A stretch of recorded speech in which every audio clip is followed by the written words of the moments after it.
നമസ്കാരം കിരൺ.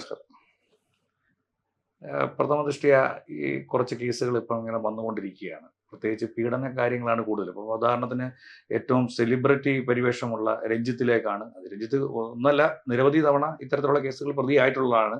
അതെല്ലാം പുള്ളി അവിടെ നിന്ന് എസ്കേപ്പ് ആയിട്ടുണ്ട്. അത് നിയമത്തിന്റെ ആനുകൂല്യത്തിന്റെ പുറത്ത് രക്ഷപ്പെട്ടതാണോ, പണത്തിന്റെ രീതിയിൽ രക്ഷപ്പെട്ടതാണോ എന്നുള്ളതാണ് അറിയാൻ കഴിഞ്ഞത്.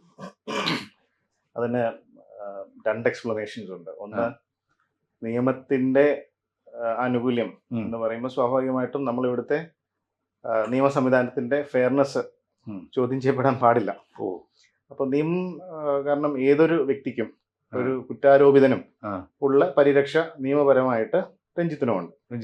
അപ്പൊ സ്വാഭാവികമായിട്ടും ഇരകൾക്കുമുണ്ട്. അപ്പോ പോലീസ് ഒരു സത്യസന്ധമായ അന്വേഷണം നടത്തിയിട്ടാവണം നേരത്തെ ഉണ്ടായിരുന്ന കേസുകളിൽ രഞ്ജിത്തിന് അനുകൂലമായിട്ട് ഒരു ക്ലീൻ ചിറ്റ് നൽകിയിട്ടുള്ളത്.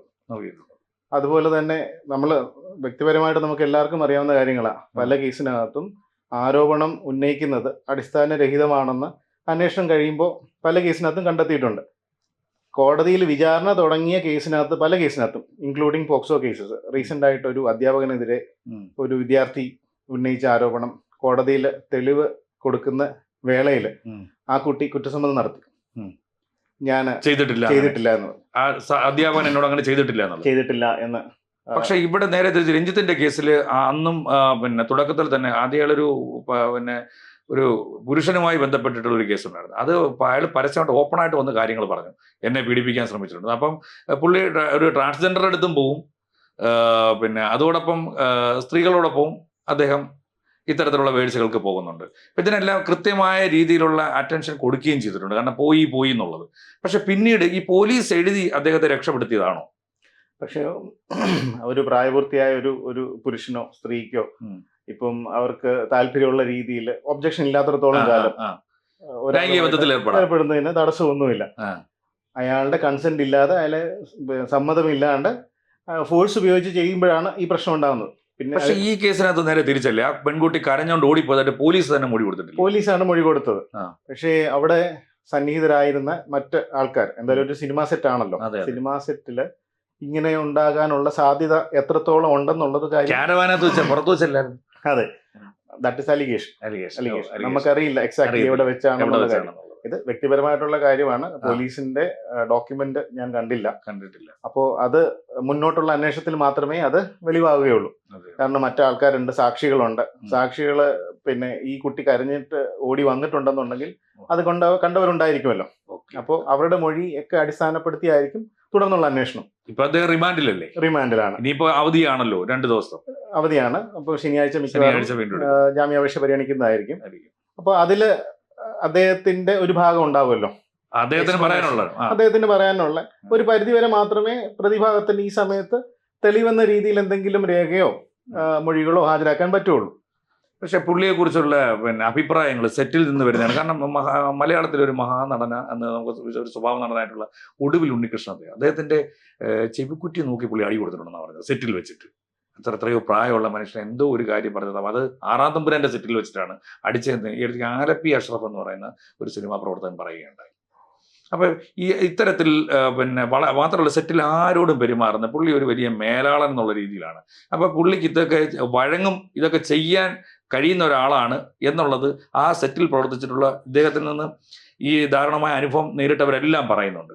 അപ്പോൾ ഇയാളെ സംരക്ഷിക്കാൻ വേണ്ടി പോലീസും അതോടൊപ്പം തന്നെ സർക്കാരും ഒക്കെ കൂട്ടുനിൽക്കുന്നതായിട്ടൊരു ആരോപണം ഉണ്ടല്ലോ. എത്രത്തോളം നമുക്ക് ഒരാളിനെ സംരക്ഷിക്കാൻ പറ്റും? കാരണം നമ്മൾ കണ്ടിട്ടുണ്ട്, ഇതിലും വലിയ ഹോൾഡുള്ള ആൾക്കാർ, സമൂഹത്തിൽ ഉന്നതര് കേസിൽ പെട്ട് കോടതിയുടെ നിയമത്തിന് വിധേയമായി വിചാരണ ചെയ്യപ്പെടുന്നത് നമ്മൾ കാണുന്നതാണ്.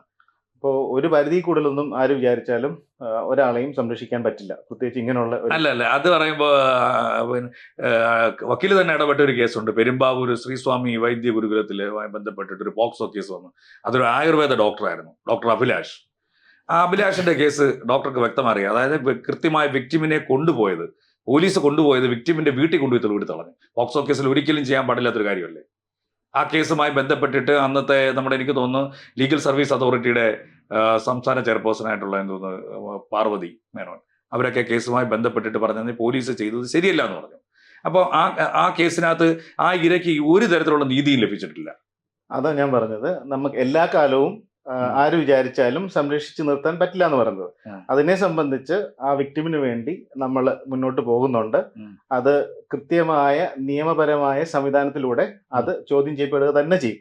അതുകൊണ്ടാണ് പറഞ്ഞത് എല്ലാ അല്ലല്ല, അതുമായി ബന്ധപ്പെട്ട് പോലീസിന് കൊടുത്തത് ഐ ജിക്ക് കൊടുത്തിരുന്നു. നമ്മൾ ഐ ജിക്ക് പരാതി കൊടുത്തിരുന്നു. ഐ ജി പരാതി നേരെ പിന്നെ ആലുവ ഡിവൈഎസ്പിക്ക് കൊടുത്തു. ഡിവൈഎസ്പി കൊടുത്തിട്ട് പറഞ്ഞ് ആ അന്വേഷണ ഉദ്യോഗസ്ഥരായിട്ടുള്ള അവിടെ പെരുമ്പാവൂരിടുന്ന ഒരു CI റിൻസ്, രതി എന്നീ പറയുന്ന പോലീസ് ഉദ്യോഗസ്ഥരെല്ലാം വളരെ ക്ലീൻ ചിറ്റ് ഉള്ളവരാണെന്നും അവരിങ്ങനെ ചെയ്തതെന്നും പിന്നെ ശരിയായ രീതിയിലാണ് അവർ പ്രവർത്തിച്ചിട്ടുള്ളതെന്നും അവരങ്ങനെ തെറ്റായ റിപ്പോർട്ട് സമർപ്പിച്ചിട്ടില്ലെന്ന് പറഞ്ഞു. പക്ഷെ കുട്ടിയുടെ മൊഴിയിനകത്ത് കൃത്യമായി പറയുന്നുണ്ട്. ഞാൻ ആ മൊഴി കണ്ടതാണ്. കുട്ടിയുടെ മൊഴി കൃത്യമാണ്, കൃത്യമായ ആരോപണങ്ങളുണ്ട്. 2 കേസിനകത്തും പോലീസ് അതിനകത്ത് പ്രതിക്ക് അനുകൂലമായ റിപ്പോർട്ടാണ് നൽകിയത്.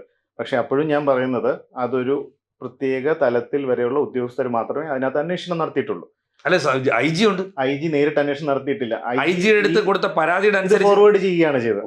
ഐ ജിക്ക് ഇത്രയ്ക്ക് താല്പര്യമുള്ളൂ ഈ കേസുകളിൽ. അത് കൃത്യമായിട്ടൊരു ഉന്നത സതീഷ് മിനോ അല്ലായിരുന്നോ അവിടുത്തെ ഐ ജി?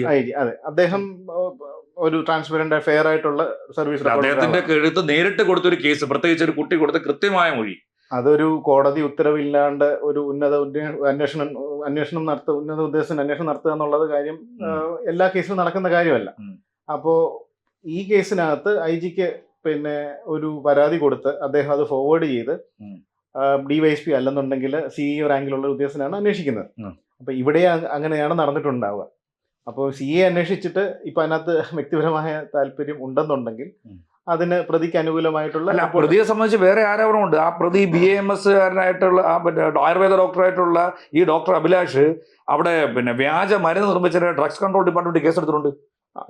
അയാൾക്കെതിരെ 420 ഇട്ടിട്ടില്ല പോലീസ് അതിനകത്ത് കേസൊന്നും എടുത്തിട്ടില്ല. അത് ഡ്രഗ്സ് കൺട്രോളറുടെ പരിധിയിൽ വരുന്ന കാര്യം അവരത് ഫോർവേഡ് ചെയ്യുന്നുമുണ്ട്. കൃത്യമായ പരാതിയിൽ അന്വേഷണം നടക്കുന്നുമുണ്ട്. പക്ഷേ ഈ പറയുന്ന ഡോക്ടറെ സംബന്ധിച്ച് ഒന്നിലധികം പരാതികൾ പല രീതിയിൽ, പോക്സോ കേസ് ആണെങ്കിലും മറ്റനവധി പരാതികൾ അയാൾക്കെതിരെ വന്നിട്ടുണ്ട്. വേറൊരു പെൺകുട്ടി അവിടെ തന്നെ പീഡിപ്പിച്ചൊരു കേസുണ്ട്. അതിനകത്തൊന്നും പുള്ളിക്ക് ജാമ്യം കിട്ടിയിട്ടുണ്ട്. അത് പക്ഷെ അദ്ദേഹം എല്ലാം സഹായിച്ച ഒരു CPM നേതാവായിരുന്നല്ലോ. രാഷ്ട്രീയമായിട്ടുള്ള ഒരു ഞാൻ പറഞ്ഞതാണ്. ഞാൻ നേരിട്ട് പുള്ളിയെ കണ്ട് സംസാരിച്ചതാണ്. ഒരു CPM-ന്റെ അവിടുത്തെ ജില്ലാ സെക്രട്ടേറിയറ്റ് മെമ്പറായിട്ടുള്ള എനിക്ക് MC മോഹൻ അങ്ങനെ എന്തോ ഒരു പേരില്ലാന്ന് തോന്നുന്നു, പുള്ളിയുടെ പേരെന്ന് തോന്നുന്നു. എന്റെ അറിയത്തില്ല. അങ്ങനെ ഒരു വ്യക്തിപരമായിട്ട് ആരോപണം ഉന്നയിക്കുന്ന എനിക്ക് അറിവില്ലാത്തതുകൊണ്ട് പറയാൻ പറ്റത്തില്ല. എങ്കിൽ പോലും ഞാൻ പറയാം, കേരള സംസ്ഥാനത്ത് ഇപ്പോ ഈ രാഷ്ട്രീയ കൊലപാതകങ്ങൾ കുറഞ്ഞിട്ടുണ്ട്. പക്ഷേ അല്ലാതുള്ള ഇപ്പൊ ഗുണ്ടകളുടെ ഒരു ആക്രമണം, ഇപ്പൊ ഗുണ്ടകൾ തീരുമാനിച്ച് ഇന്ന് രാവിലെ ഒരുത്തനെ തട്ടണമെന്ന് തീരുമാനിച്ച് അവരങ്ങ് ചെയ്യുകയാണ്. ഇപ്പൊ ഏറ്റവും അടുത്ത സ്ഥലം എന്ന് പറയുന്നത് ഈ കൊല്ലത്തിനടുത്ത് കരുനാഗപ്പള്ളി എന്ന് പറഞ്ഞ സ്ഥലത്ത് പരസ്യമായിട്ട് ഒരാളെ റോഡിലിട്ട് വെട്ടിക്കൊല്ലാൻ. പണ്ട് നമ്മളൊരു 10-12 കൊല്ലം മുമ്പ് TP വധക്കേസൊക്കെ നമ്മൾ കണ്ടിട്ടുണ്ട്. രാഷ്ട്രീയ കൊലപാതകങ്ങൾ നിരവധി കേരളത്തിലുണ്ട്. TP-യോട് കൂടി എനിക്കൊന്ന് ഏറെക്കുറെ അവസരം എനിക്കൊന്ന് അതിനുശേഷം പിന്നെ അഭിമന്യുവിനെ പിന്നെ കൈകാര്യം കൊന്നു കളഞ്ഞിട്ടുണ്ട് SDP-യുടെ നേതൃത്വത്തിൽ. ആ പ്രതികളെല്ലാം രക്ഷപ്പെട്ടിട്ടുണ്ട് കേട്ടോ.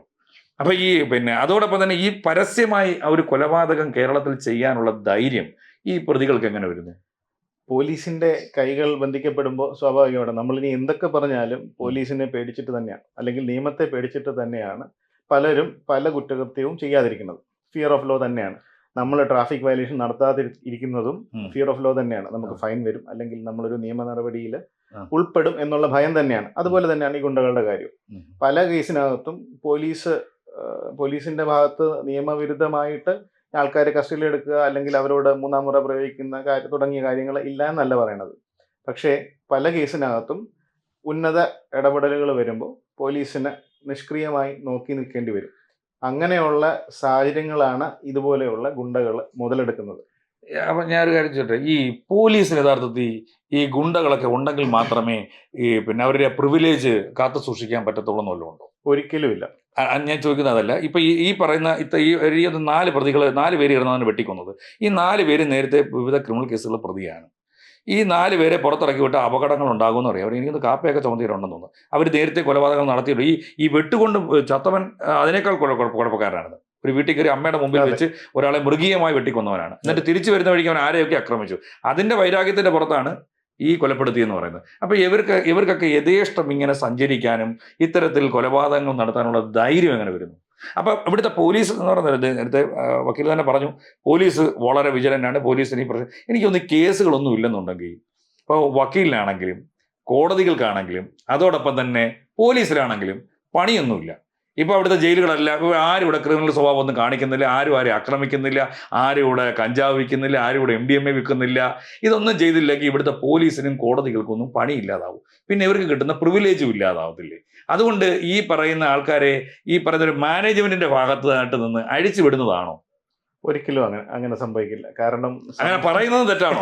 അങ്ങനെ അല്ല, ഞാൻ അങ്ങനെ പറയുന്നത് തെറ്റാണോ? ഒരു തരത്തില് അല്ല, ഒന്ന് ചിന്തിച്ച് നോക്ക്. ഇപ്പൊ നെതർലാൻഡ്സ് എന്ന് പറഞ്ഞൊരു രാജ്യത്ത് അവിടെ റോഡിൽ വെച്ചിട്ടാണ് അവിടെ കഞ്ചാവ് MDMA ഏത് വേണമെങ്കിലും ഉപയോഗിക്കാം. അവിടുത്തെ ജയിലുകളെല്ലാം പൂട്ടി, അവിടുത്തെ പള്ളികൾ പൂട്ടി. പക്ഷെ അവിടെ ഈ ഒരു ക്രിമിനൽ സ്വഭാവമുള്ള ആൾക്കാർ ഇല്ലാതായി. അവിടെ പോലീസിന് ജോലിയില്ല, അവിടെ കോടതികളില്ല. കോടതികളുണ്ട്. കോടതികളുണ്ടെങ്കിലും പ്രത്യേകിച്ച് ഇല്ല. ഇപ്പൊ ഇവിടെയൊക്കെ ഭയങ്കര പ്രിവിലേജ് അല്ലേ. ഇപ്പൊ നമ്മൾ ഹൈക്കോടതി ജഡ്ജി വരുവാന്ന് പറഞ്ഞു കഴിഞ്ഞാൽ തന്നെ ഈ റോഡെല്ലാം അപ്പോഴേ ക്ലിയർ ചെയ്യണമല്ലോ.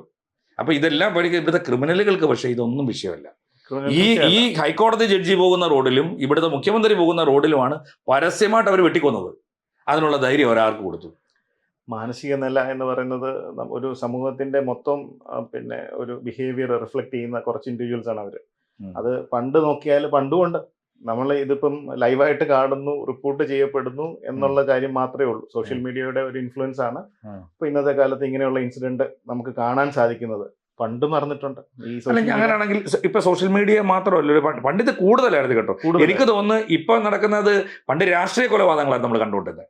നിവർത്തികേട്. അതായത് ഇവിടെ CPM 2 പേരെ കൊന്ന അപ്പുറത്ത് RSS 3 പേരെ കൊല്ലും.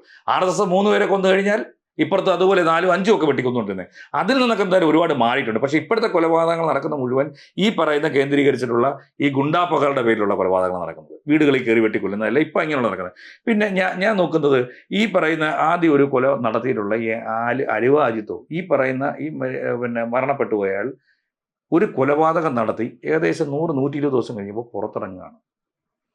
അയാളുടെ ഹിസ്റ്ററി മുഴുവൻ പരിശോധിച്ചാൽ അവനെടുത്ത പോസ്റ്റുകളാവട്ടെ, സോഷ്യൽ മീഡിയ ആണല്ലോ ഇപ്പോഴത്തെ മെയിനായിട്ടുള്ള ഒരു മീഡിയ ഇൻറ്റൻഷൻ എന്ന് പറയുന്നത്. അതിനകത്തെല്ലാം ഇവിടുത്തെ പോസ്റ്റുകളെല്ലാം അത്തരത്തിലുള്ള സംഭവങ്ങളുമാണ്. ആ ഒരു ക്രിമിനലിനെ പുറത്ത് വിടണമെന്നുള്ളത് എന്തടിസ്ഥാനം? അവൻ എന്തുകൊണ്ട് കരുതൽ തടങ്കിൽ വെച്ചില്ല? അവൻ കുഴപ്പക്കാരനാണെന്ന് അറിഞ്ഞുകൊണ്ട് അവനെ പുറത്ത് വിട്ടേയും വെച്ച് ഈ സംസ്ഥാനത്ത് ഇത് നടത്തിയതിന് പിന്നിൽ പോലീസിന് ഒരു അനവധി കേസിൽ പ്രതിയായ ഒരാളെ കരുതൽ തടങ്കിൽ കാപ്പാ നിയമപ്രകാരം വെക്കാനുള്ള പ്രൊവിഷൻ ഉണ്ട്, അറിയാമല്ലോ. അത് എടുക്കേണ്ടത് ബന്ധപ്പെട്ട ജില്ലാ പോലീസ് മേധാവി അല്ലെങ്കിൽ ഡിസ്ട്രിക്ട് മജിസ്ട്രേറ്റുമാണ്.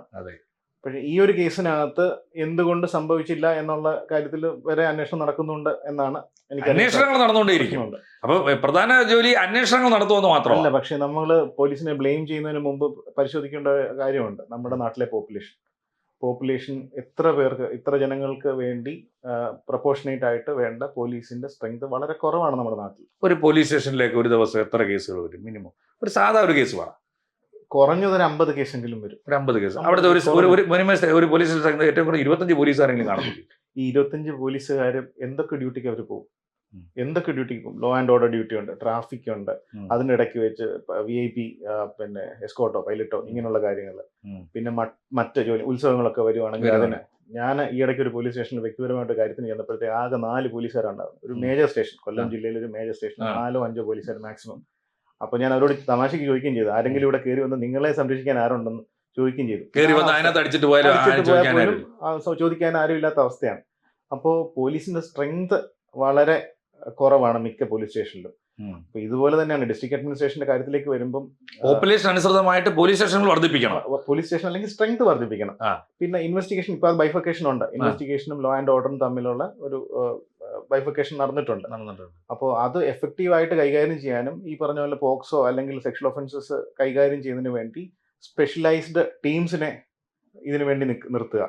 അപ്പം സ്ട്രെങ്ത് ഉണ്ട്. നമുക്ക് ക്യാമ്പിൽ പോലീസുകാരുണ്ട്, അവരെ കൂടുതൽ ട്രെയിനിങ് കൊടുത്ത് പോലീസ് സ്റ്റേഷനിലേക്ക് ഡെപ്യൂട്ടേഷൻ ബേസിൽ കൊണ്ടുവരിക. അല്ലെങ്കിൽ ക്യാമ്പിൽ ഏറ്റവും കുറഞ്ഞത് ഒരു 100-200-250 പേരെ എപ്പോഴും ക്യാമ്പിൽ കിടക്കും, അതിൽ കൂടുതൽ കാണും. അപ്പൊ എന്തുകൊണ്ട് അവരെയൊന്നും വിനിയോഗിക്കുന്നില്ല? അവർക്ക് ഈ ലോ ആൻഡ് ഓർഡർ ഡ്യൂട്ടിക്കകത്ത് അവരും നിൽക്കുന്നുണ്ട്, പല സിറ്റീസിലും കാണുന്നില്ലേ നമ്മൾ നിൽക്കുന്നതെല്ലാം. പക്ഷേ എന്നാലും മിനിമം റിസർവ് ആയിട്ട് ബറ്റാലിയൻ ഉണ്ടല്ലോ. മിനിമം റിസർവ് അതൊന്നും ഉപയോഗിക്കുന്നില്ല. അവർക്ക് ശമ്പളം കൊടുക്കുന്നുണ്ട് സർക്കാർ. നമ്മളിവിടെ ഒരു വളരെ പീസ്ഫുൾ സ്റ്റേറ്റ് ആണെന്നുള്ള ഒരു ധാരണയിലല്ലേ നമ്മളിങ്ങനെ. തമിഴ്നാട്ടിൽ നമ്മൾ കണ്ടിട്ടുണ്ട് ഇതൊക്കെ ഇങ്ങനെ പരസ്യമായിട്ട് റോഡിലിട്ട് വെട്ടിക്കൊന്നേം വെച്ച് കൊലപടി നടത്തിയിട്ട് പോകുന്നു. പക്ഷെ അത് കേരളത്തിലേക്ക് കടന്നു വന്നു. ഇവിടുത്തെ ഒന്ന് ആലോചിച്ച് നോക്കണം. പരസ്യമായിട്ട് ഞാൻ പറഞ്ഞില്ല, അതൊരു ഐസൊലേറ്റഡ് ഇൻസിഡന്റ് എന്ന് വേണമെങ്കിൽ പറയാമെങ്കിലും അല്ല അതേ സാഹചര്യത്തിൽ അങ്ങനെ വെറുതെ പറഞ്ഞു പറ്റാൻ പറ്റത്തില്ല. അതേ സ്ഥലത്ത് 2 ഇൻസിഡന്റ് ആണ് ഇവർ നടത്തിക്കൂട്ടിയത്. ശരിയാണ്. ഈ ഒരു പോലീസ് രാത്രി ഒരു അമ്മ നോക്കി നിൽക്കുകയാണ് മകനെ വെട്ടി കീറിയത്, കൊന്നത്, ശരിയാണ്. പക്ഷെ ഈ കേസിനകത്തും പോലീസ് അതിനകത്ത് വളരെ കാര്യക്ഷമമായിട്ട് പ്രവർത്തിച്ചു എന്നുള്ളത് തന്നെയാണ്. സെയിം ഡേ തന്നെ പ്രതികളെ എല്ലാം പിടിച്ചു. അപ്പോൾ അവരുടെ ഈ പറഞ്ഞല്ലോ, ഒരു സൈഡിൽ നമുക്ക് വീഴ്ചകളുണ്ട് പോലീസിന്റെ ഭാഗത്ത്, ഇല്ല എന്നല്ല, എന്നാലും അവർ എഫക്റ്റീവായിട്ടൊക്കെ കാര്യങ്ങൾ മാനേജ് ചെയ്യുന്നതിന്റെ ഭാഗമായിട്ടാണ് പലതും ശാന്തമായിട്ട് ഇങ്ങനെ പോകുന്നത്. എന്തായാലും സംസ്ഥാനത്തെ പോലീസ് കൂടുതൽ ജാഗ്രതയോടുകൂടി പ്രവർത്തിക്കട്ടെ. നിയമം അതിന്റെ വഴിക്ക് പോയി ഇത്തരം പ്രതികളെയൊക്കെ പിടിക്കുന്ന തരത്തിലേക്ക് മാറട്ടെ എന്ന് നമുക്ക് പ്രത്യാശിക്കാം. നന്ദി.